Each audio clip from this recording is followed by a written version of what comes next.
Oh, hello, this is Tak Chung from Walk with Tak. Welcome to my YouTube channel. If you enjoyed this video, please like, subscribe, and share.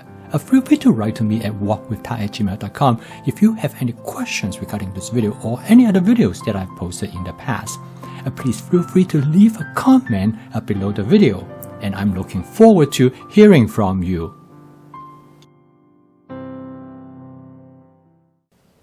My friend Jerry recently decided that he is going to make a fried rice.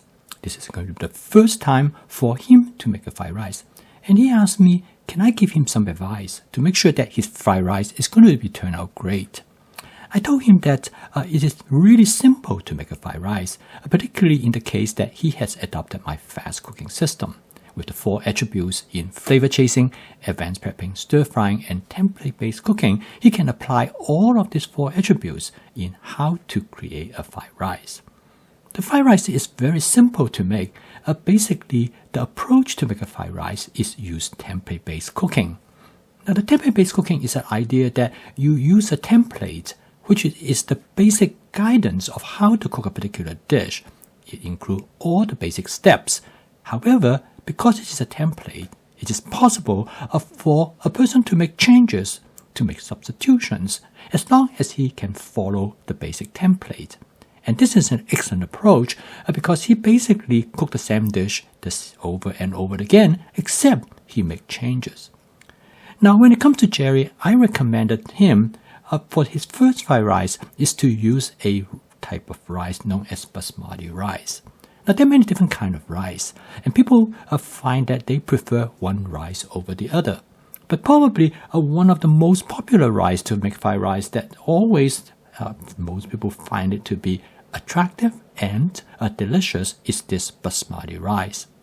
Now, basmati rice is a rice from India and Pakistan.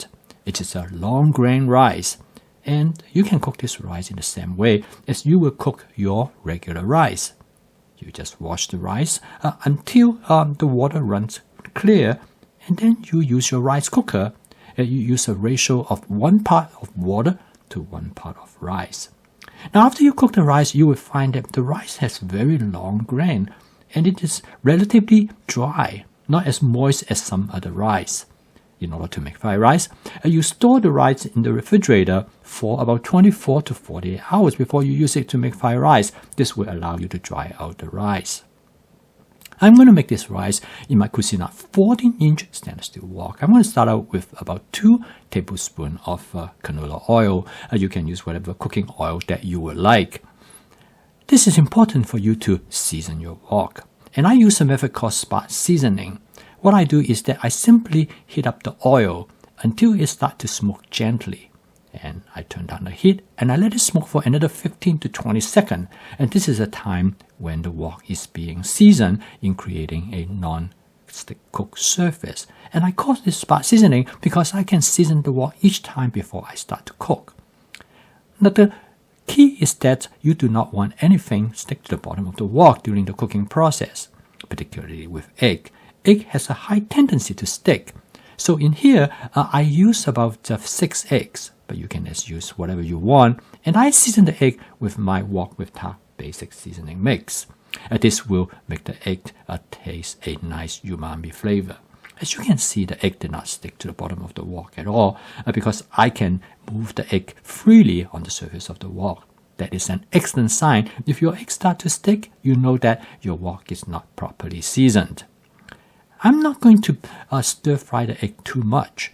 I'm going to leave it relatively intact because I'm going to break it up while I actually going to stir fry the rice. I'm going to move the rice to the side and I put a little bit more oil. This is just enough to coat the surface of the oil because next step is that I'm going to fry the rice. I'm going to use about 2.5 to 3 cups of the basmati rice that I have stored in the refrigerator for 48 hours. Now, to break up the rice, I'm going to use a tool which frequently referred to as a hamburger meat masher. This tool actually turned out to be really handy. It's originally designed for mash up hamburger meat to make spaghetti sauce or to make a chili. It turned out to be excellent for breaking up rice. When I saw my friend using it for breaking up the hamburger meat, I said this is what I need for rice. because it will allow you to break up the rice into more individual kernels. Next is that I'm going to add some sweet corn. Now this sweet corn is a gift from my neighbor. And since I live on a farm, many people around me they're farmers. They also grow sweet corn in most of the cases for their own consumption. And they were very kind. They gave me some that they froze last year. Now the sweet corn turned out to be great for making fried rice. I have used sweet corn for a long time for making fried rice. I like the sweetness to add to the fried rice. However, recently I came across a very interesting New York Times article. And in this article, the author wrote about combined sweet corn with mayonnaise. Now, I said mayonnaise. Most people never use mayonnaise in making fried rice. Mayonnaise is more a Western type of sauce. You find it in sandwich, or sometimes you find it in some type of salad. But it turned out that it actually might be a great idea. Mayonnaise is really made out of egg in some respect, and it contains fat. So it actually will make the fried rice to have a smoother texture. And after I read the article, I was convinced that it actually might improve the flavor of this fried rice. Now to add saltiness to this fried rice, I'm going to use some ham. These are the ham that I have originally. I purchased for making sandwiches, but I end up not use it for sandwiches. And I have it sitting around in my refrigerator, and I decided I'm going to cut it up. I think it would be very nice to use the ham to adjust the saltiness of the fried rice. By using the ham, then I don't need to add any soy sauce or salt, and this will be a good way to enhance the flavor of the fried rice.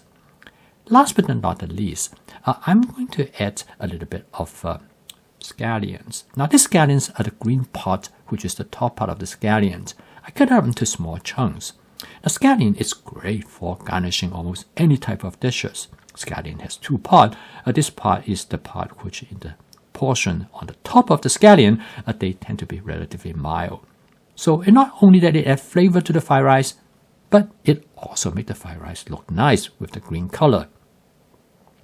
Now this dish is really simple and easy to cook. The most important part of this dish is the basic template.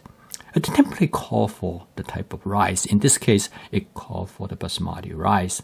And it also stipulates that the rice has to be stored in the refrigerator for 24 hours or longer. And then the third part of this template is that make sure your wok is well seasoned. And use my spot seasoning method, you can guarantee the wok will not stick. The texture of the rice is essential. So does the texture of the egg. So if the rice and egg do not stick, you have already fulfilled the basic requirement of this template.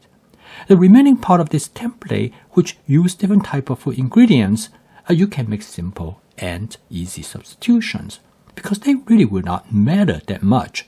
And in this case, it's all matter of personal preference.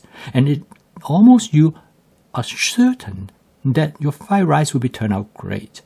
So if this is the first time you're making your fried rice, what you need to keep in mind is choose the rice that will work. In this case, I recommend basmati rice. Secondly, make sure your wok is well seasoned so the egg and the rice do not stick to the surface of the wok. And third is that to make certain that the food ingredients that you choose will cook appropriately. So in this case, I choose a frozen corn. And the nice thing about the corn is that it's already cooked, so I don't have to worry about it. And then I use ham to season the dish. And then finally, I garnish it with some scallion. Okay, last but not the least, I'm going to put some cherry tomatoes on the side of the fried rice. You might ask the question, why you put some cherry tomatoes there? Well, two reasons. One is that the cherry tomatoes will add flavor to the fried rice. And the second reason is that the cherry tomatoes will enhance the presentation of the dish. There's a saying, if a dish looks good, it most likely tastes good. So anytime when you have opportunity, I strongly recommend you to make your dish look presentable and make it look interesting, make it colorful. The last thing I'm going to do is that I'm going to garnish the top of the fried rice with some scallion. Now, this scallions is the bottom part of the scallion, which you can consider to be the stem, and it actually has stronger onion flavor. And the end result is that it will really add to the flavor of the fried rice when you bite into this part of the scallions. So what I demonstrate to you in here is a very, very simple template, something you should be able to carry out without any doubt. And the likelihood of success is extremely high.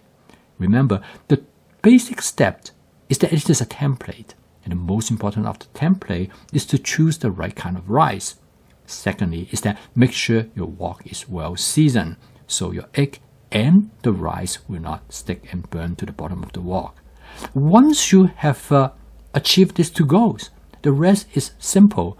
You can cook the fried rice exactly what I do by getting some frozen corn, and you can use some mayonnaise or whatever you would like, or add whatever other ingredients that you think will fit the dish as well as how you would like it. I post a video each day with the primary goal to help you to make home cooking as part of your daily routine, so you can put a meal together in less than 30 minutes from the time you walk into the kitchen to the time you have the meal on the table, that you can cook all from scratch using fresh ingredients. This is probably the best way for you to make home cooking an investment of your long-term health. However, home cooking has to be fun, and use the fast cooking system. You will find that home cooking will give you the practicality, the efficiency, the creativity, and the pleasure that you will find to make it sustainable. So keep on cooking, and I will see you tomorrow.